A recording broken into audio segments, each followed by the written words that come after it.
Gentlemen, we're back. Dr. David Seaman joins me again tonight for another humorous show. We're going to get into the logos of, what are we calling this again, David? Now I'm already forgetting. The logos The of neuroanatomy. neuroanatomy, or the neuroanatomy of logos and emotional control. Goodness, that was hard for me to get out. So we're going to see if we can keep it light and humorous and whatnot, putting David on the spot for humor. We had a great show with David last week. Got a lot of really positive feedback from the show last week.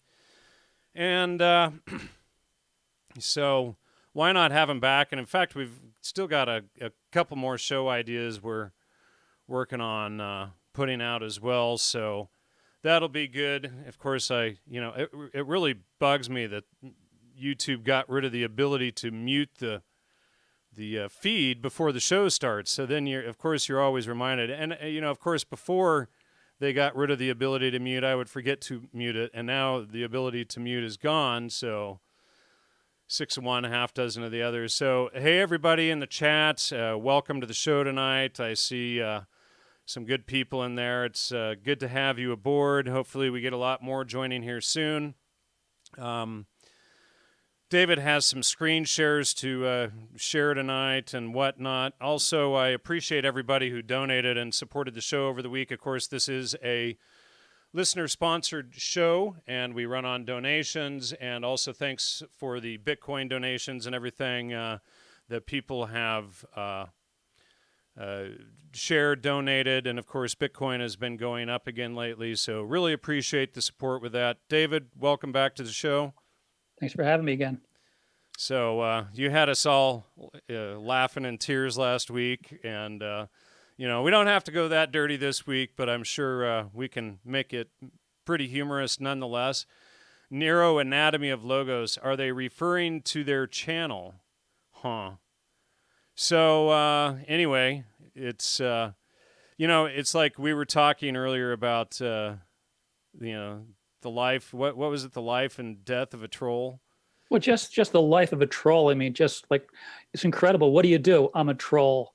What do you do? I troll people on the internet. That's all I do is I sit in front of my computer and I hound people and I eat potato chips and I just bitch people out all day long. I mean, what a great life. What'd you do your whole life? 70 years of trolling. I mean, what a miserable existence. Yeah, no kidding. Yeah, for sure. I mean, that's got to be it's like if you're a Christian and you follow Christianity, you get up there after your life and you're before St. Peter and you're being judged. What did you do? I trolled and spread lies about people. That was my existence. And I mean, you couldn't possibly come up with something more pathetic than that, but it's unbelievable. Anyway, yeah.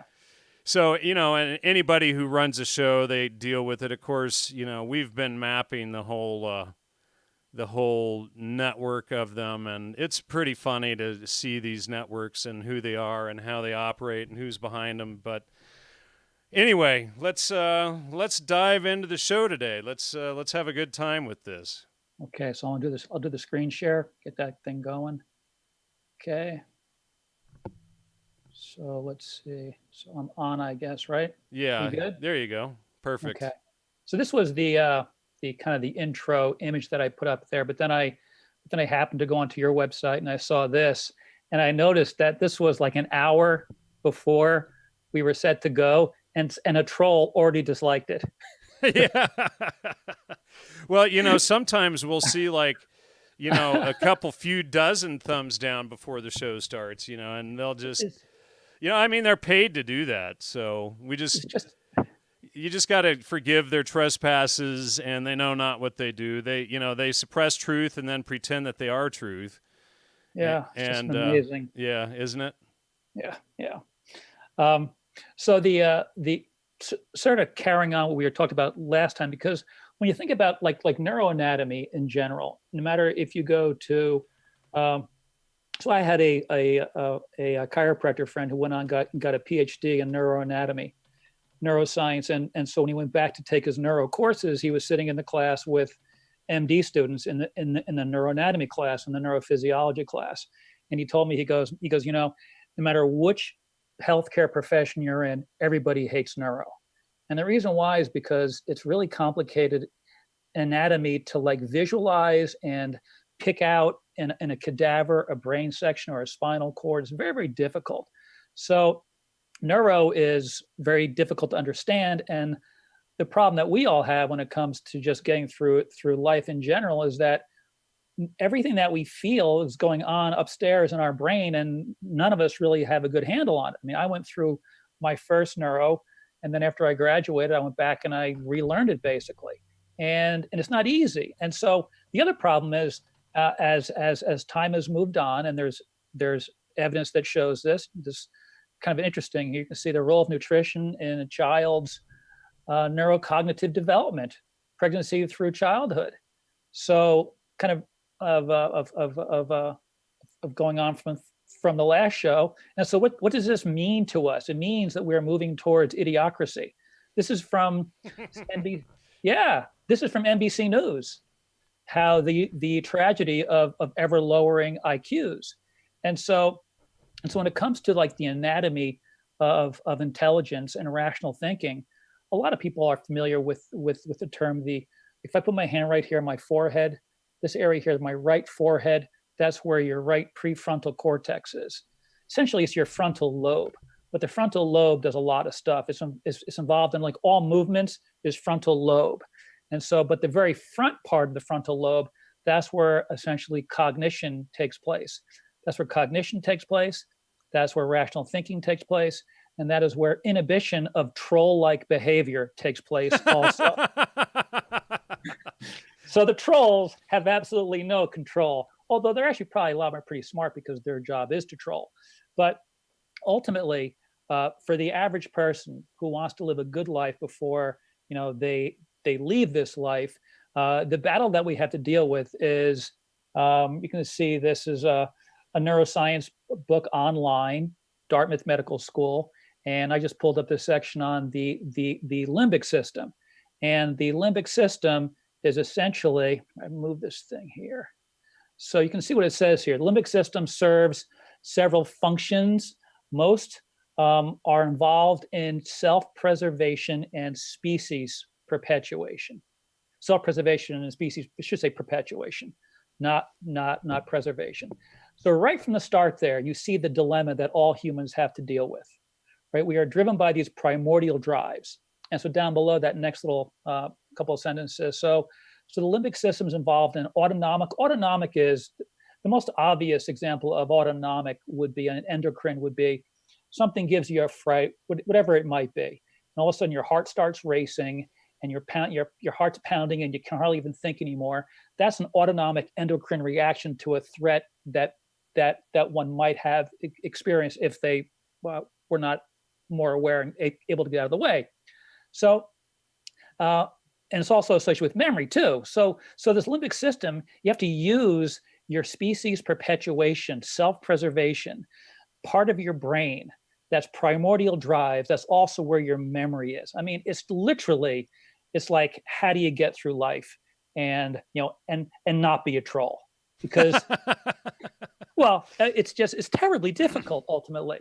So come on, where's my computer? Is it gonna work? There we go. So this is, you mentioned the Bible before, this is from Galatians. So if you look at, you can see 17, it says, the flesh lusteth against the spirit. Go down a little bit lower, you can see a number 19. Let me just grab my pointer here. I can kind of do a couple things here. Here we go.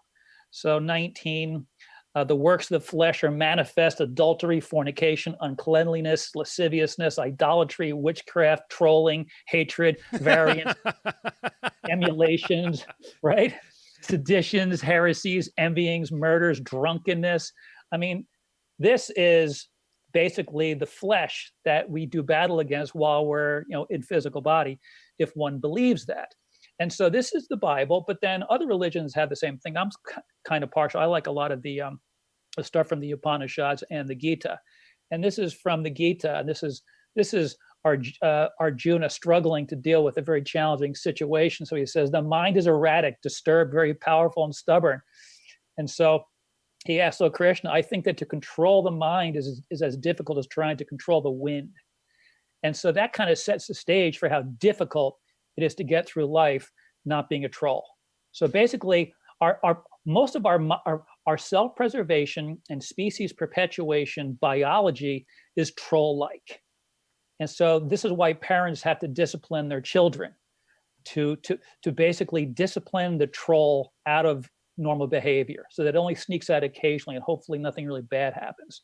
So to kind of get an idea how this works, here is a pretty simple cross section. So if I was to just slice my head right in half and then cut this part of my head open, turn this way, that's what you'd be looking at. And so a lot of people talk about, I'm sure you've heard too, going to get a dopamine hit, right? And so this little simple image will show you where that occurs. So you can see right here, actually I'll show right here. So VTA and then NA. So VTA is called your ventral tegmental area. Now there are basically two areas in the brain that produce dopamine and they send it out. So one of them is the VTA, and then the other one is right up front here. It's called the substantia nigra. And when you have dopamine failure there, you get Parkinson's symptoms. So those are the two areas where dopamine is produced. And of course, they do different things. So NA stands for nucleus accumbens. And that sits right, so this area right here. So this area right in here that I'm kind of outlining now, this is your prefrontal cortex. This is the part of the human brain that can stop the troll from being a troll. And there are different sections of it. I'll go through each of them so people get an idea. And everybody has to deal with this every day because we get activated by sensory input and it can be disturbing, stressful, can make us angry. And so when I use the word emotional control, I mean, you really can't control your emotions. You can feel them and hopefully stop yourself from behaving badly when the emotions emerge, because they always pass. It's just in that moment to stop yourself from behaving inappropriately, you need to be able to use your prefrontal cortex. And as we move further towards idiocracy, it gets much more difficult. As we get further towards idiocracy, well, that's just, at least in my view, that will demand greater authoritarian control to keep the idiocracy masses under control. So the VTA, now also the way when people talk about getting a dopamine hit. So I'm gonna give you an example of lots of things that activate this pathway. Now that VTA to NA, so the ventral tegmental area to the nucleus accumbens, that's the pathway. If I think, for example, about surfing, I can start to feel it, want to do it. I get motivated to go do it. Now that is this dopamine pathway in action. And the best way to look at this, I think, is to consider, well, we talk about food, for example. The average person, when they're actually driving to the pizza parlor, the donut shop, the ice cream store, they're having a whole lot more fun in their mind when they're anticipating the experience of actually eating the stuff. And then after it's done, it's like, yeah, I mean, it was good, but it's actually much more fun, the activation or the drive towards realizing it.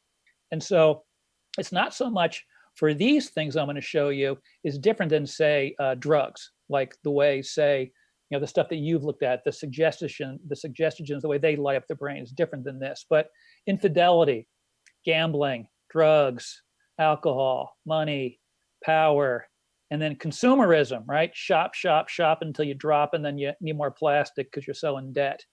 So all of these things, when you think about, depending upon where one's mind is, all of us will get a dopamine engagement, the VTA activation, and drive us to realize these things. And this is why I think that when you look at television commercials now, particularly with our obese society, looking for a cure for all their conditions, so I can sit on my ass on my couch and get cured, right? So we get pushed into wanting medications for our conditions. We get pushed into wanting new cars, new this, new that, based upon all the sensory input.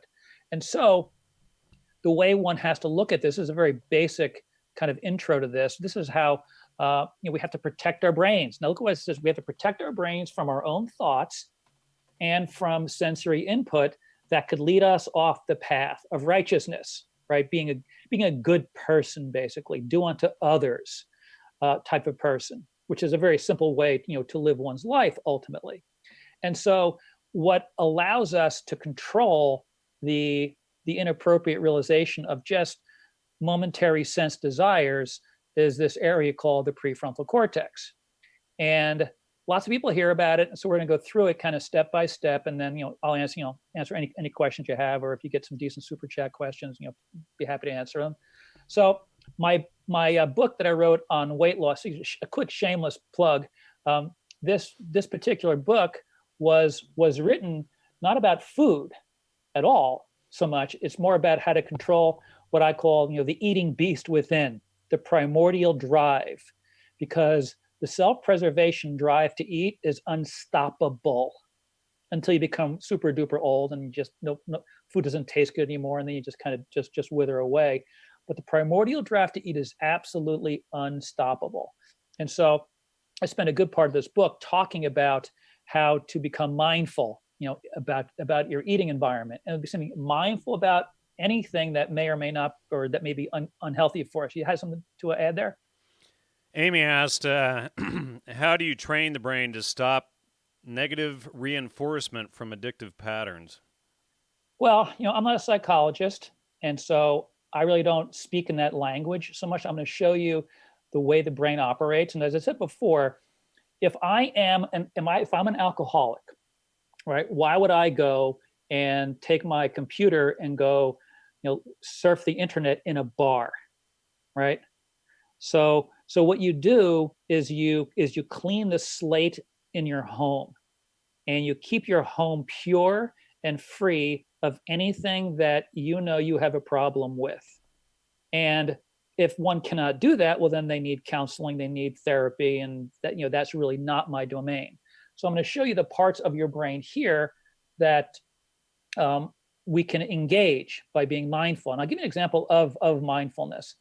Like when someone wants to lose weight and they're going to do it vegan or carnivore or omnivore or whatever vor they're going to do, the second that they decide that they're going to eat a healthy diet to lose weight, they become mindful, and then they're careful, and they're much more disciplined. And so the part of our brain that does all that is this area that I'm highlighting right now, the red, the yellow, and the blue. These are the parts of our brain. So that question I was just asked, as I go through this, it'll show you the part of, now everybody here listening, and unless one has had brain injury, we all can access this part of our brain. We just have to force ourselves to do it.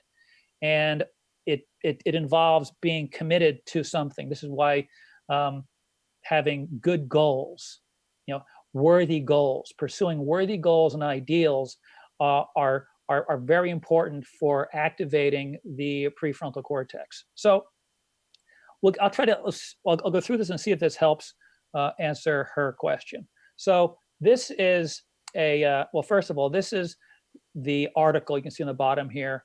This is the article that I pulled this picture from. It's a Frontiers in Psychology is a free online journal. So if anybody wants to read this, they're more than welcome to. Now I use this article to show the anatomy, and I use this article to discuss the frontal lobe. And this is also a free paper. And this has been known for a long time. And one of the things that was interesting, well, actually, let me just kind of go through this and I'll show you. So here we have, up here where you see PFC, PFC, and PFC. That stands for, oh, by the way, for some people, if they're really interested in this, it may take a couple listens, because this is like learning Spanish, learning neuroanatomy and biochemistry and microbiome is like learning a foreign language, is why most people, the first pass through it, they suck at it. I had to do many passes through neuroanatomy to become I'm somewhat fluent in neuroanatomy, right? It took a long time to become fluent in it. So if people get a little confused or that didn't make sense, well, you can listen to it again and then you can go online and look up some of this stuff, and people can work themselves through. And I'm going to keep it as simple as possible. But PFC stands for prefrontal cortex. This area up here is going to be part of your motor cortex, for movement. So, but the front part, so this is your frontal lobe, all right? So prefrontal cortex, and so what we see here, DM stands for dorsal medial, ventral medial, and then medial orbital. The reason why orbital is because this is where your eyeballs are, out in that area. That's where the nerves from your eyes go back into your brain.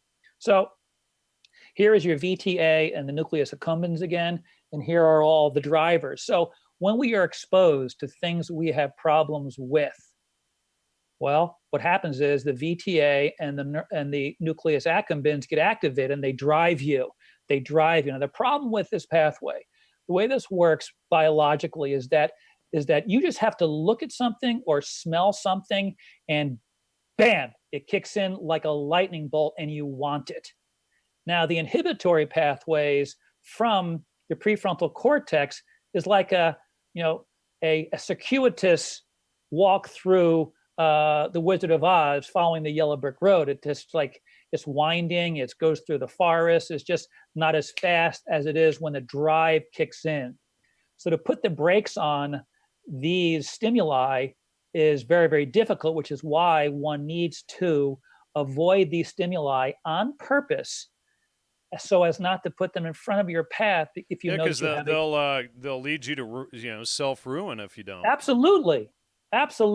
Yeah, absolutely. So if someone has a problem with, now, when you think about this down here, like you can think about power in small businesses and in families, but this is that's small potatoes compared to government. I mean, that's power. I mean, it's insane how much power these people have, and why the average person doesn't even relate to that, because we just want to live our own lives and basically not be bothered. I don't want to bother my neighbors, and I don't want them to bother me, and off we go. But there are just this population of people who want to bother you. They think that they need, well, I'll show you what I mean once we get through this a little bit more. So this area, I'm going to show you different spots. We should have called this the neuroanatomy of the troll. We could have called it the neuroanatomy of the troll. You're allowed to change, I think, your title on your YouTube if you want. Yeah, the neuroanatomy of the evil troll. So, but I'm talking here though about, because basically for you and me, the worst troll in our own lives is our own brain. Our own brain is our worst troll.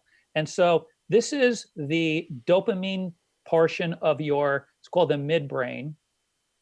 And down here is where your spinal cord is. This area here is called the medulla. This area is the pons.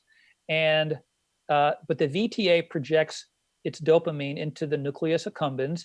And this first X here, this is where a first key relay point for visual input.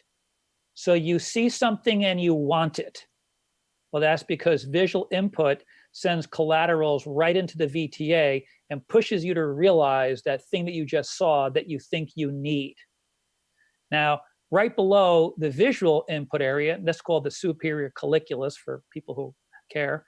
This is called the inferior colliculus. This is hearing. I hear something I like, it makes me want to realize whatever I heard. And so visual input and auditory input are profound drivers of primordial self-preservation and pleasure engagement. This area right here where I just clicked in, this is the hypothalamus, a hotbed of endocrine and autonomic, visceral activity. This here right here is called I'm sure you've heard of the amygdala, right? Sure. This is where it is. This is the temporal lobe, and that's where the amygdala sits. And then we have additional input that comes up from our somatic system. Now, with the psychopath and the narcissist, the amygdala is basically undeveloped or underdeveloped. Is that correct? I do not know. I'll show you how the amygdala operates in this. And I do believe it is the amygdala. They're basically poorly developed or non-existent. Well, part of like a big part of what the amygdala does, well, first of all, it has multiple. I've got a book almost 2 inches thick on the amygdala. I didn't get through any of it just because it's not my thing, but it has like 50 different sections, so multiple areas operate. But one of the big things it's most famous for is assessing fear and danger, and that plays a big role when it comes to, forget the trolls, right? Just forget the trolls. Just take your ideologically possessed Republicans and Democrats who are convinced that the other guy is totally evil and that they're great. You just take, for example, like Sean Hannity and Chris Matthews, right? I mean, those two guys are polar opposites, and so people line up with those individuals.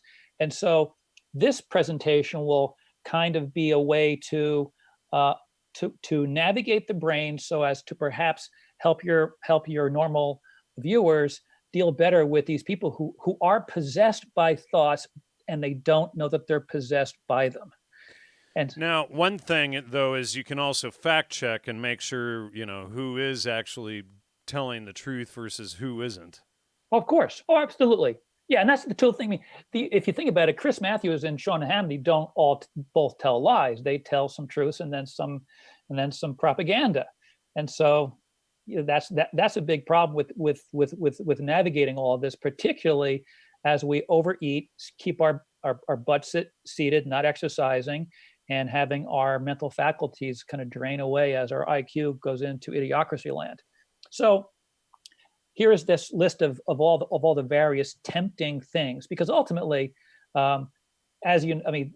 this massive, it's almost like the agents of S.H.I.E.L.D., the Hydra. Remember that from Captain America, Hail Hydra, right? Yeah, right. Yeah. Well, yeah. I mean, the octopus dude. Yeah. I mean, we can't stop Hydra, of course, but we can certainly stop ourselves from behaving inappropriately. And that would be whether unless you work for Hydra, and then that's a different story. That's a different. But most of your people, we can't presume that Hydra doesn't exist. I mean, in the manifest world, the Hydra-like, somebody just posted, and I just want to read this comment from 16 in the chat here. If you look at the EMF scanners on true psychopath's brain and show them terrible images, their frontal cortex doesn't light up. It's not damaged, but their consciousness doesn't use it. Well, it's because, from my understanding, they don't have like a soul in the normal sense if they're a true psychopath. They don't have empathy and whatnot. They have to mirror other people's reactions, and that's how they get through life, is by mirroring normal people's reactions to such things. And approximately 15% of the population is psychopathic, sociopathic, narcissistic. Because I thought that psychopaths were more like 1%, but narcissism is certainly a lot higher. And I don't know the exact numbers, but this will kind of show the neuroanatomy that average normal people use to control inappropriate urges compared to what the psychopaths do. So this is from that article I was telling you before. You can see that. So right here, this is the ventral medial prefrontal cortex. So the emotionally mediated moral network, your moral network, the ventral medial prefrontal cortex on the right side more than the left plays a big role. So now, what can the average person do when they see this? Well, they can think, okay, I'm going to go through my life. I'm going to try to be observant of my surroundings. And when something bothersome hits me, or if I get a weird desire to do something, let me just take a pause for a second and get into my prefrontal cortex. Separate myself from all this madness in my life and get into my prefrontal cortex and see if I should actually act on this sensory input. Because most of our actions come from sensory input that we see, hear, smell, whatever it might be, taste, touch, feel, and then we act on it, or we think about it, and then off we go to realize it. And we need to, of course, pull back if we want to be normal.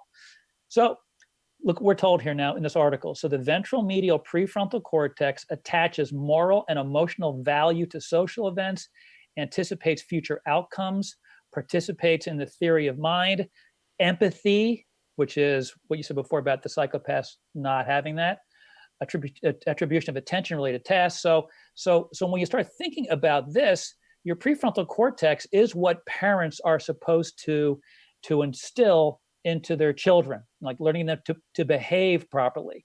Because what's taking place in a child is that this is the thing that really sort of blew my mind when I first started thinking about this idea that you need to foster self-esteem in a child. Really?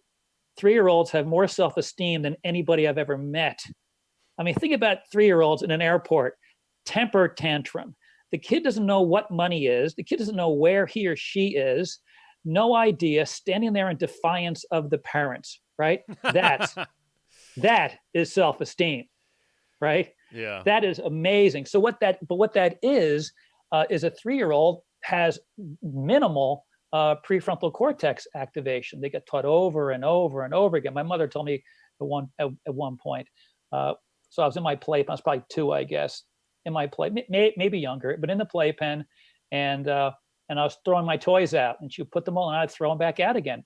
And then she would take me out and have me like take my hand, put it back in, and I'd stare at her like, what do you, no. She's like, this 2-year-old who can hardly speak is, right? That is amazing. Well, and the issue is children don't develop the understanding of abstract thought until just right around their 4th birthday. So then that's when they begin to understand the why of things, whereas before it's just sort of reactionary. Yes, me, and then the whys absolutely start to kick in. So you see the ventral medial prefrontal cortex. Now the other thing too about this, if someone has a normal prefrontal cortex and they see something unjust happening to somebody else, their urge is to go help that person who is being treated unjustly because they don't want that to happen to them. That's a normal reaction. Now, whether you're physically able to like fight off some big bully is one thing, but the urge is there because you don't want it to happen to you. That's a normal development of one's prefrontal cortex, which is also why, which sort of surprises me, this whole thing, when you start talking to a hardcore Democrat or Republican, and to me, they're basically the same. And what I mean by same, I'll show you in a little while, is that they're statists. They are convinced that without this big Hydra government, there would be anarchy. I mean, they have fear, they have amygdaloid fear. And so, but it turns out though, that the average person, save for the psychopaths, which are a small percentage, the average person wants to treat others the way they want to be treated to live in peace. That's a normal social construct, psychological construct that our brain is naturally attuned to behave like. Let's see. And just a couple of points here. Justin says he's got a couple of books on psychopath, and he says it's about 4 out of 100. And if you factor in sociopathy and narcissists, et cetera, I think it's, from a book that I just finished reading a couple weeks ago, they were saying about 15% of the population in that cluster of neurotic type behavior, or whatever you call that group of people.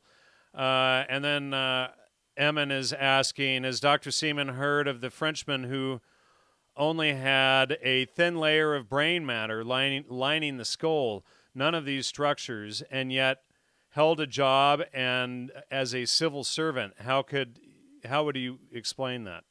I cannot explain that. I can only explain what I can explain. So that I cannot. There's a lot of brain plasticity that does occur. So I don't know how common that is. I think it's more important to, well, for at least for me and for your audience, is to understand this because ultimately, if we understand this, then we can be better parents, better people, better citizens, better caretakers of our community, and know that all of this controlling of the limbic system is built hardwired into our prefrontal cortex as long as we were raised properly. So, okay, just one more here. Jennifer says she dated a true psychopath, and you hit the nail right on the head. No empathy and they mirror emotion to act as though they have that. That's exactly right. And I had a recent experience with one, and it's awful to say the least.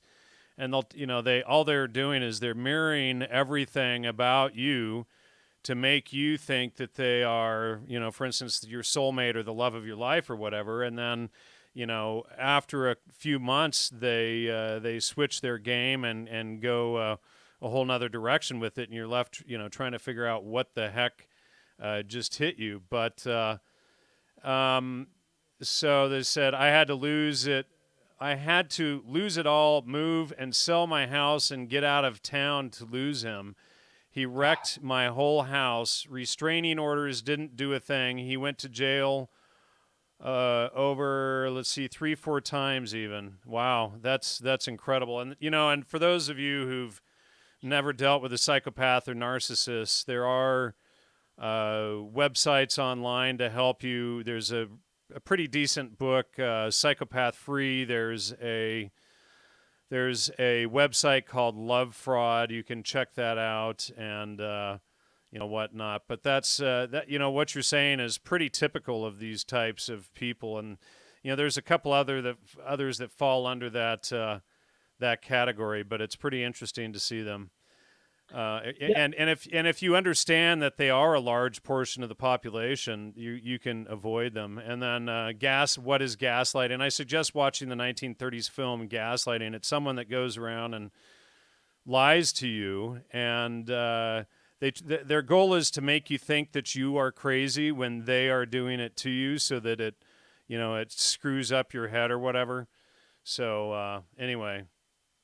Hopefully that helps some of you in the audience who are bringing this stuff up. But it's an important topic, and maybe one of these days I'll do a show just on narcissists and psychopaths. I did a few shows in the past on psychopaths, but they were more the criminal element, and so that leaves out the relationship element that most people don't realize is out there. And so it's like a lot of psychopaths are not criminals, and so if we end up in a relationship with them, it can be pretty devastating. Absolutely devastating. Yeah, that's what I would say, at least in my view, is find something in your life that you really like doing and make that more of a focus rather than looking for that special someone. I'm not saying that people should look for a special someone. I'm not saying that. But the point, though, is to make that it's much better to find something that gives one fulfillment if they're sitting there by themselves and they feel fulfilled. So that to me is a much more healthy way to live. And that actually gets to one of the propaganda issues that I think is really, really important is this, and I was going to talk about it at the end, but I'll just bring it up now, is this idea of you should be happy, right? You should be happy. Really? What does happiness even mean biochemically?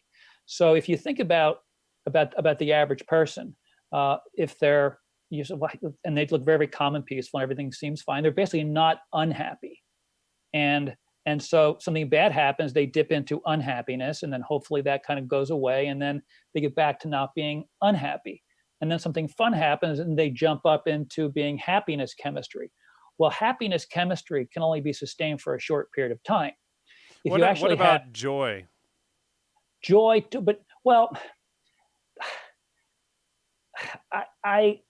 it's hard. I can't comment on that, only in the sense that I think that joy and peace fall into the land of not being unhappy. See, because happiness is a surge of excitation. Happiness is like when someone is getting ready to go do something, they're running off to the donut shop. In that moment, they're experiencing this like pleasure moment. And happiness typically a place with like pleasure and doing what you love, to be happy, as opposed to just being content. Right. And boy, I think we struck a nerve in the audience here with the psychopaths and narcissists. The chat kind of lit up when we hit this, but Fire Daisy Full says, gaslighting is when someone convinces you that your reality is not reality by lying about what they have done, that they have done. The term was coined from the film by the same name. Yeah, like I said a minute ago, watch the 1930s film Gaslighting, and you'll really understand it. I mean, the film hit home so hard that 80 years later, the 75 years later, the term is still heavily used, and I think it's even an official psychiatric term, is it not? I could be wrong on that, but I know it's strongly used for, and even logic for a type of fallacious line. You want me to keep going? Yeah, sorry, go ahead. No, it's okay. I just didn't know if you had more, and it's fine by me, as whenever you want to jump in. So this part of your brain right here, this medial orbital prefrontal cortex, look what it does. It mediates socially aversive responses, changes responses based on feedback, inhibits, look at this, inhibits impulsive, automatic, and amygdala responses, which are basically fear-based responses, threat responses. So when you take someone, for example, like say a Ted Bundy, right? If you watch the Ted Bundy, it's just unbelievable. This guy had like literally no control of this. I mean, maybe his medial orbital prefrontal cortex was just blank. It was just a piece of poo sitting in there with no neural connections anywhere else because of just the vicious stuff that character engaged in. So this is your amygdala right here. I'm just kind of lighting up a little bit. This is the amygdala. And this is, so you have one on both sides of your brain. So they're, I mean, literally your brain is sort of wired to keep you alive and preserve yourself and perpetuate, the species, but you have to do it in a careful kind of way. And if we don't control all this, it's absolutely catastrophic for a lot of people. So we got this double amygdala. So here you can see mediates responses to threat and aversive social and moral learning. Now, this area called the dorsolateral prefrontal cortex can override the amygdala and do what? Applied reasoned analysis to moral situations. And so that reasoned analysis speaks to what you are most well known for, is the trivium, as far as I can tell, if you look at it from a neuroanatomy perspective. Would you agree? Yeah, absolutely. Yeah. And so this is where so this is the dorsal medial prefrontal cortex. If I put my hand right here, my hand's now basically on my dorsal lateral prefrontal cortex. I go inside, and that's my dorsal medial prefrontal cortex. So you have 4 sections at least of your prefrontal cortex that are designed to absolutely keep your system under control. And this is where, like, I think about, I look at these reactions like since the 2016 election, where if somebody wears a red hat with 4 letters on it, the meltdowns that people have are mind-boggling to me. I would never have expected people to have tantrums. So you think, well, why are they having tantrums about that? So if you step back and you ask the question, so this is a paper that was published in 2015, and you can see, so it was here, the effects of stress exposure on the prefrontal cortex. So our nutrients basically nourish our prefrontal cortex, and stress can damage our prefrontal cortex. So look at this. Basic research has found that high levels of catecholamines, so catecholamines, so epinephrine, adrenaline, and noradrenaline. Now in the brain doesn't release adrenaline. Adrenaline, also called epinephrine, is released by the adrenal glands. It's only the nervous system only releases norepinephrine. But look what happens here. So you have this stress release in the brain of catecholamines. So high levels of catecholamines released during stress rapidly impairs the top-down cognitive function of the prefrontal cortex. This is an example of your top-down. So you have your amygdala down here, all your impulses over here, and you've got to engage your prefrontal cortex top-down inhibition of the aggressive, inappropriate behavior. So we lose the top-down cognitive function, the prefrontal cortex, and we have a triggered meltdown, left-wing, right-wing meltdown. And now, of course, because Trump's in there, there's more left-wing meltdowns. When it was Obama, there were more right-wing meltdowns, as in this big thing. I forget who said it, but a bunch of guys, like crazy people on the internet, Obama's plan to become the king for life, never leave office, he's going to go for a third term, a fourth term, and they go on and on and on. I'm like, really? And then what happened? Nothing. So the lefties and the righties get stressed. Their prefrontal cortex is impaired. At the same time, look what happens. The catecholamine, the norepinephrine, strengthens the emotional habitual responses of the amygdala, which is your fear and threat. And so they react in this meltdown fashion to words that, I mean, they're just words, right? So have you heard the term dendrite before? Some of your audience members might have. Dendrites are part of nerve cells. So they so the average cell is kind of like just a circle basically, and nerve cells are like that, but they've got these projections that are out near where the nucleus is, and these projections go all over the place. Those are the dendrites, and so you have this branching dendrites to branch and connect with other neurons, and that allows for the richness of the neurological environment. And if you lose dendrites, then you lose the ability to engage your nervous system properly. So chronic stress leads to dendrite atrophy in the prefrontal cortex. It leads to dendritic extension into the amygdala and strengthening of the norepinephrine stress fear system.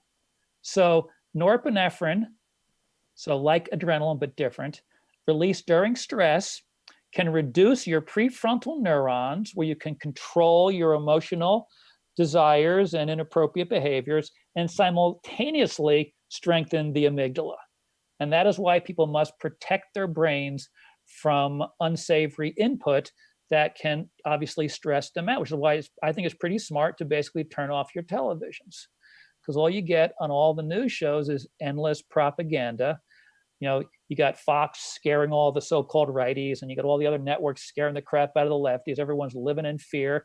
They're living in basically a moderate grade of idiocracy, screaming and yelling at each other, losing their minds, which is why you've done all those videos on Islam, Judaism, the Quran, and Talmud, and everything else, to try to calm down these crazy people who basically are losing the top-down inhibitory function of the prefrontal cortex. Well, and the fact that they're paid to go around and do that stuff. But, the issue, though, is when you get in and you study Islam, they actually, if they are good Islamists, they believe all of that violent stuff. And then you nailed it, going into the Talmud and researching if those quotes actually existed in the Talmud. They did not.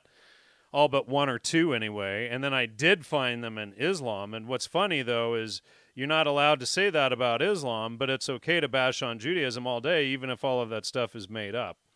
It's the enemy is the Jew, nothing but the Jew, and always the Jew, forevermore, so help you God, amen. And, and there's like 1.4 to 1.8 billion Muslims. There's only 16 million Jews. And the Muslims, because they're considered brown people with box cutters, are no threat whatsoever. They don't have any money. Never mind that the 60 or so Islamic countries out there today are formerly Christian countries that they conquered and took over. And never mind that when you consider that they call themselves the religion of peace, it means that they either convert you to Islam or kill you. And then when the whole world is either dead or converted, then the world will be at peace. So that's what they mean by the religion of peace, but those things are actually there. But we weren't allowed to point it out that it was in the Islamic text. You're only allowed to discuss Judaism. And so these people just lost it, and I had, trolls galore, calling me every name in the book for daring discuss this stuff. And I sold out, or I was a Jewish Mossad agent, FBI agent, you name it. They came up with it, and the irony is that the citations are there, but what they would do is they'll show the one line in the Talmud or whatever that shows the topic, but then they omit the entire 8 or 10 page discussion around it that shows what it really means, and then they'll pretend like that's what it's really saying when it's not. So this is a serious issue, and getting people to actually sit down and read this stuff and take it in on their own so that they can understand what it really is and who's the real threat and who isn't, because there is a real threat. But chasing after ghosts and screaming and name calling when someone publishes primary citations isn't the way to go about it. No, not at all. And it speaks to this biology being manipulated by the manipulators. If you listen to Aldous Huxley talk back, it was like 1960, did a talk at UCal Berkeley, and he spoke to. You can listen to an interview of him. Sure, I've heard it. Yeah, where he talks about basically that there's, he says, there's always been a controlling oligarchy, and there always, presumably always will be a controlling oligarchy, and the ultimate revolution, in terms of the oligarchy, is learning how to control all of us peasants with through means by which we agree to be the servants rather than being than bloodshed. And so there's this endless input to control and scare people into thinking a certain way, and there is the science behind all of this to engage people to behave in this fashion where the prefrontal cortex shuts down and the amygdala grows so that you just live in this fear state where a single word triggers you into who knows what. Like if you dare to criticize Reagan in front of Sean Hannity, he will have a meltdown like a social justice warrior seeing a red MAGA hat. No different in the meltdown. Or Bill O'Reilly when he had on the son of a guy who died in 9/11, and this guy was polite as can be, and O'Reilly was all over this guy, just like aggressive, like shocking. This guy's father died, and O'Reilly's just all over him. It's just mind-boggling. So another paper, and you can jump back in a couple of seconds if you want. So this is an interesting paper. It just shows an interesting picture that just shows, kind of illustrates the problem. So basically what I think is that to some degree, and this is like this, when I say I think, this is like an operational, it's like a scientific question. And so you got to have a hypothesis. So my hypothesis is that the average person out there, if they allow themselves to be exposed to the endless propaganda, is that they live in a social, political PTSD state.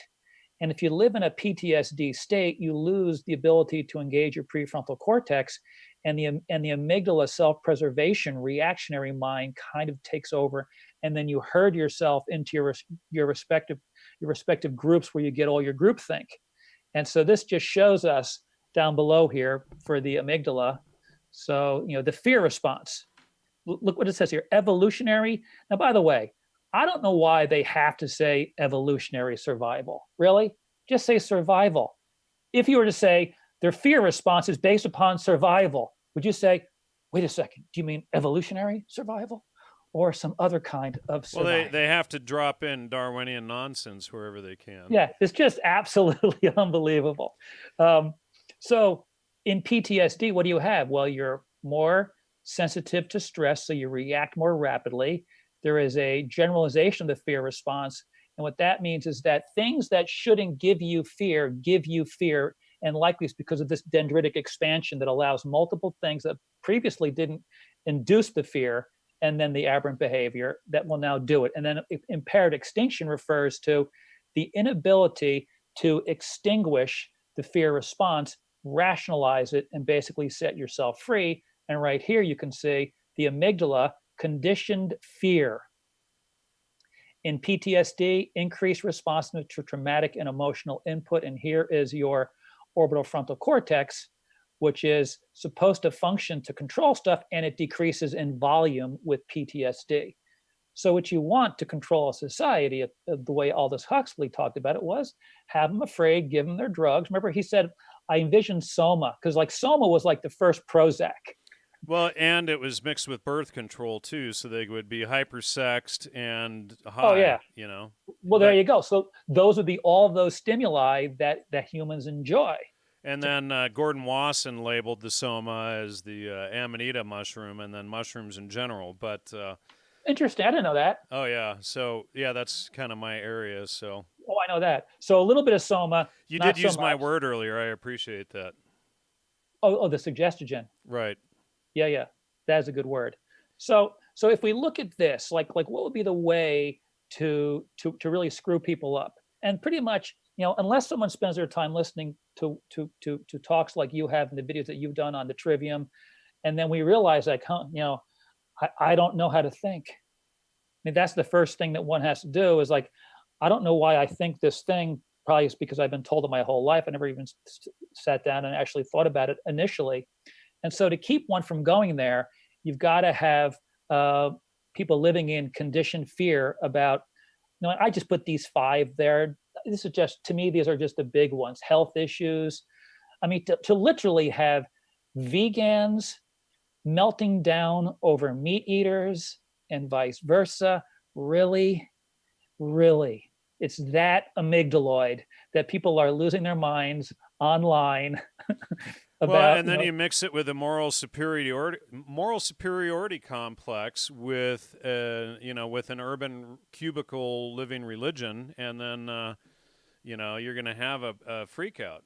Oh yeah, it's unbelievable. So we had a couple of those after, like, I looked at a couple of the comments, and as opposed to kind of like listening. And, sometimes the comments are innocent. Other times it's just like reactionary for no particular reason. Like, we didn't talk about fasting last time.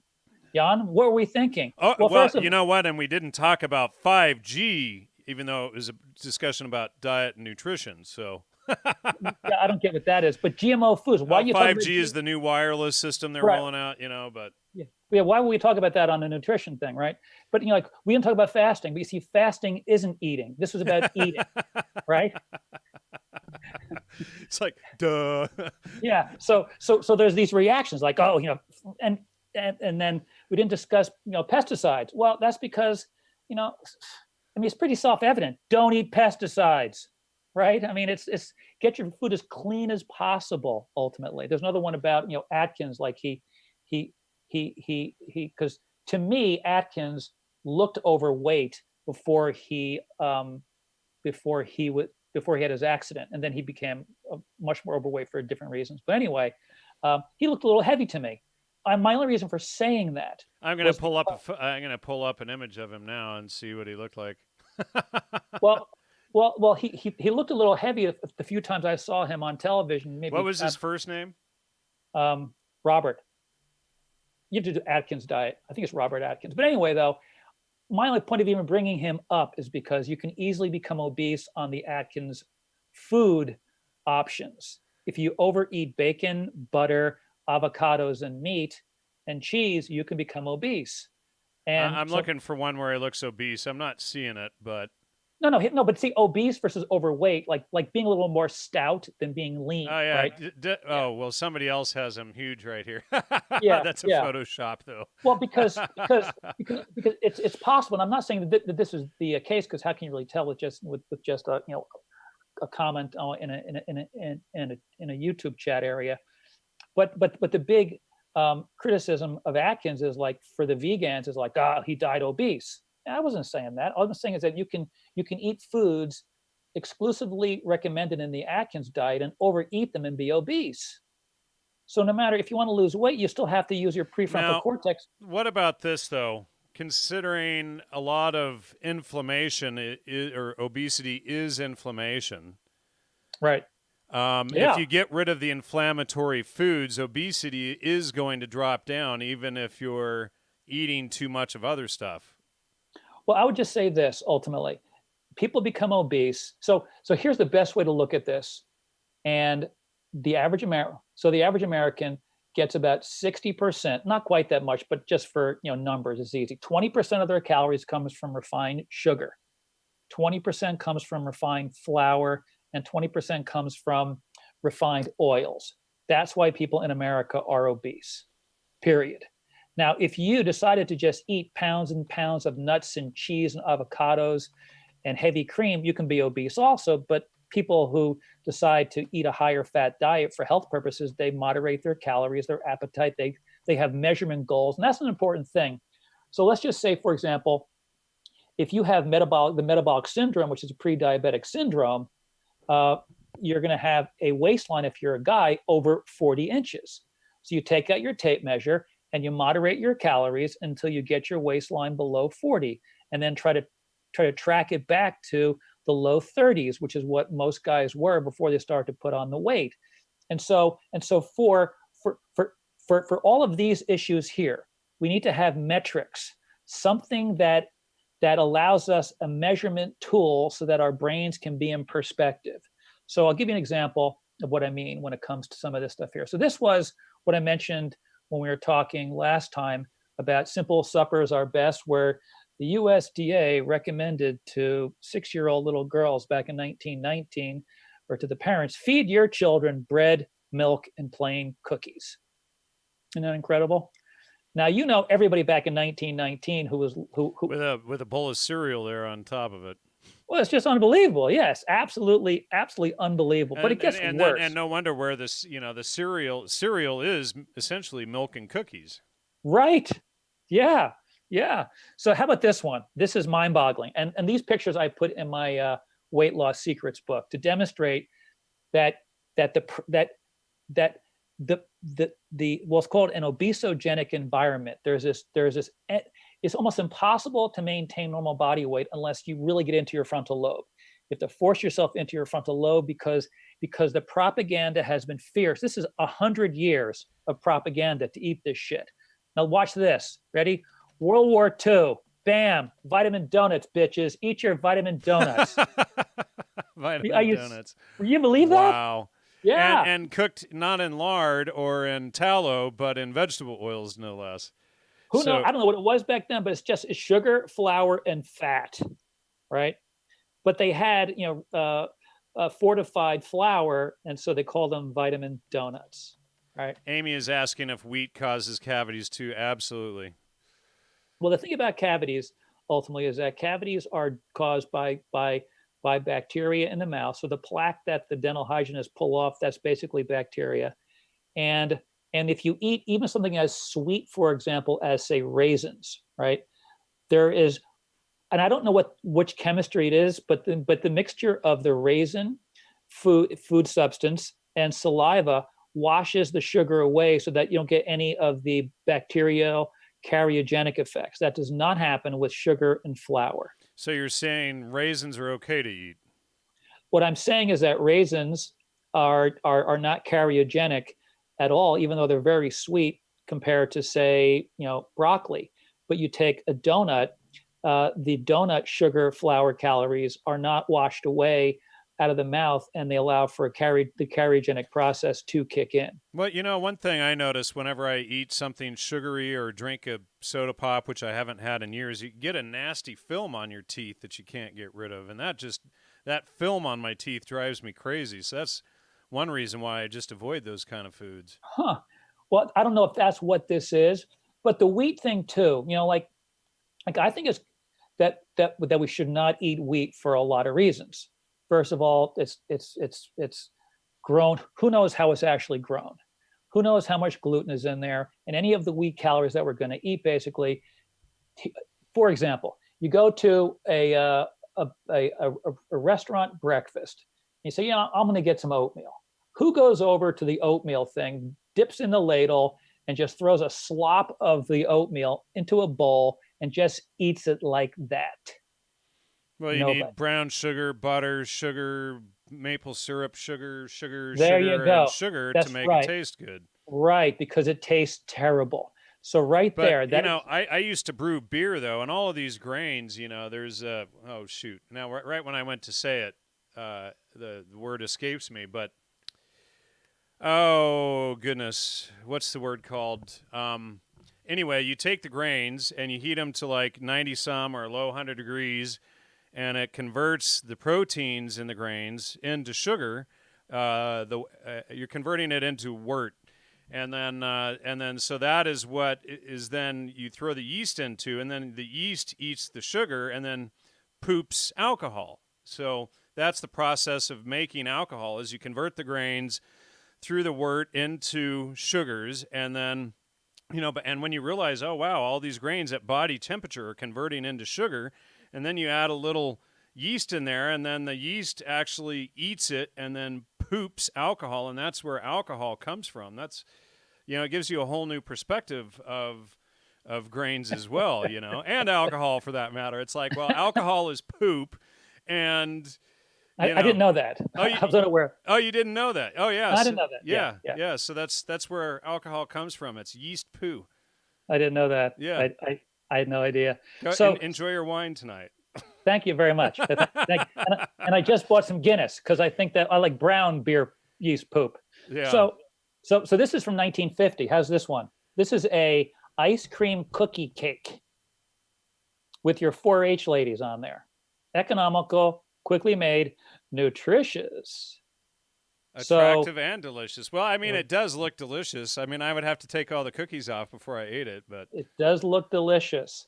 And so you can see from 1919, even before, straight on, we've been basically encouraged through propaganda, through being, I call it being Bernaised, not the sauce. Edward yeah. Bernays. Well, Yeah. oh, and Bernaise sauce is good though. Yeah, yeah. But spelled differently. Plenty of oh shoot. Now, oh, I just forgot that herb that goes in it. Jeez. Wow. I don't know, but I have some in there, but it starts with a T, and now I can't think of it. Sorry, go ahead. So this was 1977-ish. This is McGovern. Look what they were told here. This is where, and I mentioned this when we were talking last time. So you should get 55 to 60% of your calories from carbohydrate. Now you have to realize how moronic this is. So carbohydrate, and it's contrary to all human history before then. And then absolutely. And then reduce fat, whereas before it was 55 to 70% of your daily caloric intake was fat.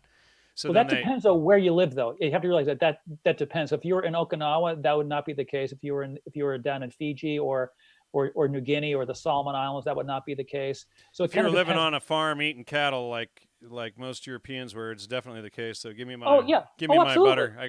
Hold on, I gotta increase my fat intake. Yeah, do it. So, but here's my point though about this. What they're not showing us here is they're showing us here protein anywhere. Let's say just not showing us protein. So, but just put a P there for protein. So here's how idiotic this is: increase carbohydrate, decrease fat, and moderate your protein. Okay. Well, first of all, humans don't go and eat just plain fat typically. I mean, you can, but humans eat food, right? We eat food. We don't eat carbohydrate. We eat food. We don't eat protein. We eat food that has protein, fat, and carbohydrate in it. So from the very beginning, this is moronic recommendation. So my suggestion to people, no matter what dietary approach that they want to take, is getting back to having a metric. So this is a paper that I wrote back in 2013, or was published in 2013. And in this paper, you can see various markers. So here is the metabolic syndrome. So metabolic syndrome. Now, here's why this is important, actually. 25% of the total adult population has metabolic syndrome. So you're talking basically 30 until 80 years of age. 25% of that entire population has 3 or more of these.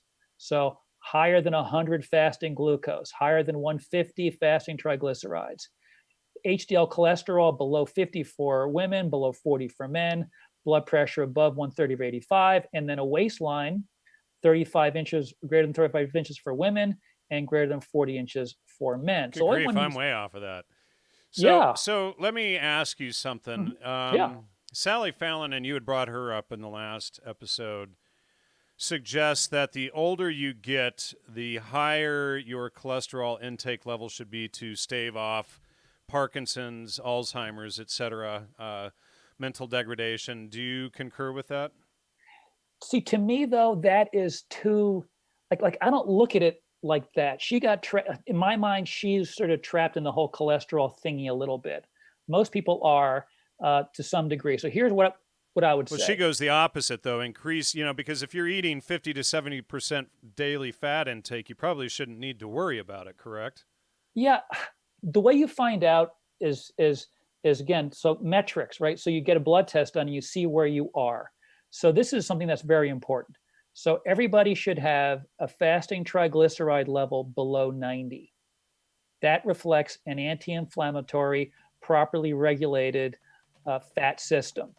And so we want to have our blood sugar well below 100 fasting. And we want to have our fasting triglycerides below 90.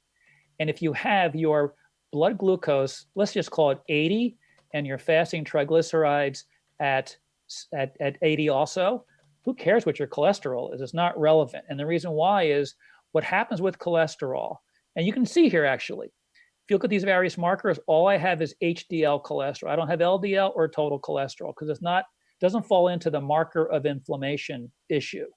So the issue for LDL cholesterol, which is different than HDL, is that LDL cholesterol, it can become oxidized. And you know that your LDL cholesterol and then is becoming inflamed if your blood glucose is above 100 and your fasting triglycerides are above 150, as opposed to way down below 90, which is absolutely anti-inflammatory. So I look at it from that perspective rather than saying the older you are, you need more cholesterol or less. But it seems like the average guy in particular, as he ages, his cholesterol levels kind of get a little bit higher, which is great. Right. And then, of course, they put you on statin drugs and tell you how awful that is when it Yeah. should be going up and you need it to go up. And, Right. and you know, and the thing should be that you cut your grains, your refined sugars, and your vegetable oils, and everything would stabilize, and you wouldn't get heart disease, and you wouldn't worry about strokes and things to begin with. So then they have everybody going the wrong direction, and then they put you on statin drugs to, forcefully lower the cholesterol because you have a statin drug deficit in your body. Right. So I would say that I don't disagree with Sally Fallon. I just think it needs to be more complete in terms of identifying our fasting glucose, fasting triglycerides, HDL, and then our postprandial glucose, and getting these to be as normal as possible along with your C-reactive protein. And at that point, cholesterol is, because your cholesterol only becomes a problem when the LDL particle becomes oxidized. So as one develops hyperglycemia, so elevated glucose, elevated triglycerides, what that does, that metabolic state is pro-inflammatory, and it causes both LDL and HDL to become inflamed. And so that, to me, is a much more functional and better way to look at it rather than just getting into the total cholesterol debate issue. Because in the end, the average internist, the average general practitioner, medical doctors, they don't focus on these things right here, getting people to be normal. And part of the reason why is because they aren't, and they were not taught how to do that when they were in med school, as they're learning all the different stuff that they typically, I mean, sometimes you do, but for the most part, you don't. And you know this is true because they want 10-year-olds on statins now, which is just criminal. Yeah, it's absolutely stupid and ridiculous. Yeah. And doctors, I mean, yeah, they should be taken out of practice who do that. Seeking Truth in Christ says, if you want to eat cereal, at least buy sprouted organic cereal. I'm going to say I would disagree with that, and I would also disagree with eating fermented grains like sourdough bread and whatnot. What do you say to that? To me, it goes back to what your markers are. So to me, if your markers are okay, then have a little sourdough if you like it. Like, here's the thing. If you have two pieces, and if you do your sourdough bread properly, you can literally make it gluten-free, by the way. The way the sourdoughing of it reduces the gluten a lot. So let's just say that you're not a reactor to a gluten, and you don't have a gut problem where you can handle some of the starchy carbohydrates. I would limit it to a taste a day. Unless, I mean, I don't do this, right? But people want to get a taste. Like, here, Jan, every crackhead, needs a little fix once in a while, right? So how do you temper your fix? You have to have a metric system, a measurement system in place. So I think that many people who are careful with their calories, they're careful with their exercise, and these markers are normal, having whatever kind of grains you want, whole grains and sourdough grains, to me, it's not a big deal. It's a big deal if there's a postprandial spike afterwards, or if your fasting glucose is elevated. If not, then have a little. If you want. I'm not saying you should, Jan, and I'm not saying that I do. But now, I had a friend, and they kind of went missing, a number of years ago, but so their daughter used to get inflammatory issues. Now, she had studied Sally Fallon, the ketogenic diet and whatnot, and and their mom had lost about 50, 60 pounds in maybe 6 months and looked incredible. And then the daughter was still struggling with acne and minor other inflammatory issues. And then, we were constantly going back and forth over sourdough bread. And then finally they gave up, took sourdough out, and the daughter's acne and slight inflammatory issues cleared up within a month or two. So I kind of won on that one, at least in that specific anecdotal instance. Except that you're absolutely correct. For some people, that is the issue to avoid. Now, you see, you're a ketogenic guy. So think about this. You're a ketogenic guy. You know that grains are a disaster for you. So you have an amygdaloid reaction to grains. And so you're using your dorsolateral prefrontal cortex, dorsal medial, ventral medial, orbital frontal cortex, prefrontal cortex to force yourself not to engage in those calories because you know how bad it is for you. And so for your primitive brain to hear it's okay to do it, you have a fear reaction. And so you're like, and so you give me that example, and I would agree with you. I think that people can eat those foods if they want, so long as they do not have a negative reaction to it. Not everybody does, but if you do, you should not touch the stuff. The issue is, as you know from reading Davis's book as well, Wheat Belly, is there can be so many different symptoms from grains. Absolutely. And you may not recognize that this symptom that you're having is from the grains until you cut them all out. I mean, if there's 40 or 50 different possible reactions and each person may only get one or two or three of them, and not all of them at once, you may not even realize that that's what you're reacting to. I mean, absolutely. Most people aren't going to realize that schizophrenia is also a reaction to grains and especially gluten, wheat. Yeah, not anything other. It's actually gluten. It is gluten. It's not other grains. So it's definitely gluten. And well, to argue that some argue that certain proteins in other grains do qualify as glutens, though, or is that incorrect? Fine. All right. No, gluten is what it is. I mean, gluten is found only in wheat, rye, and barley. Now, if you're in a factory where you have wheat, rye, and barley, and dust is flying everywhere, you can have cross contamination of the stuff. So in my DeFlame diet book that we talked about before, so the DeFlame diet book, there are 2 chapters in there where you can actually test yourself at home to see how you react to starchy carbohydrates and to gluten. And so what you do is you eat 0 starchy carbohydrates, 0 gluten for like 3 days or longer, and see how you feel. Replace those calories with vegetation and vegetation and animal products. And then day one, the day that you want to test yourself, once you feel good, and it can be, again, a few days or a week, first thing you do is you wake up and you have a white potato to do a starchy carbohydrate challenge.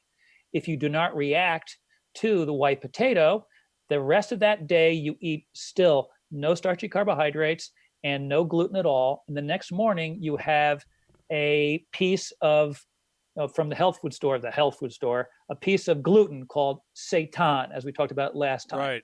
Get some seitan in your diet.